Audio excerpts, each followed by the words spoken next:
Hello દોસ્તો, રામાધન digital ચેનલમાં તમારું સ્વાગત છે. આ ચેનલ સબસ્ક્રાઇબ કરજો. આ વિડીયોમાં કંઈક નવું જાણવા માટે આ વિડીયો છેલ્લે સુધી જોજો તો તમને કંઈક નવું જાણવા મળશે. મારું નામ વિશાલભાઈ છે. આપણે આ વિડીયોમાં જણાવવાના છીએ કે શ્રાવણ મહિનાના ઇતિહાસ વિશે જણાવીશું. તો દોસ્તો ચાલુ કરીએ આ વિડીયો. હિન્દુ ધર્મમાં શ્રાવણ મહિનો અત્યંત પવિત્ર અને શુભ માનવામાં આવે છે.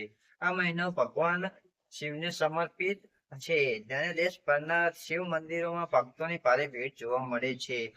શ્રાવણ દરમિયાન ભક્તો ઉપવાસ કરે છે, ઓમ નમઃ શિવાય મંત્રનો જાપ કરે છે અને શિવલિંગ પર જળ, દૂધ, બેલપત્ર, ધતુરા અને ફૂલો અર્પણ કરી ભગવાન શિવની આરાધના કરે છે. શ્રાવણ મહિનાના દરેક સોમવારનું વિશેષ મહત્વ છે.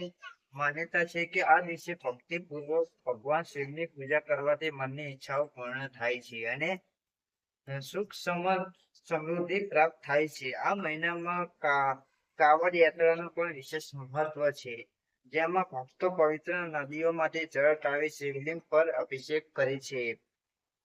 શ્રાવણ માત્ર ધાર્મિક જ નહીં પરંતુ કુદરતી સૌંદર્યથી પણ ભરપૂર મહિનો છે.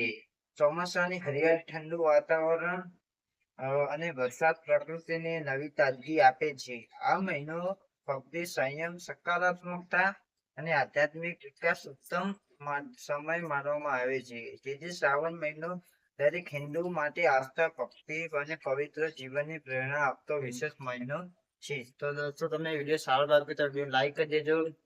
આ વિડીયોમાં પહેલી વાર ચેનલ સબસ્ક્રાઇબ કરી દેજો તો તમને નવું કંઈક જાણવા મળશે.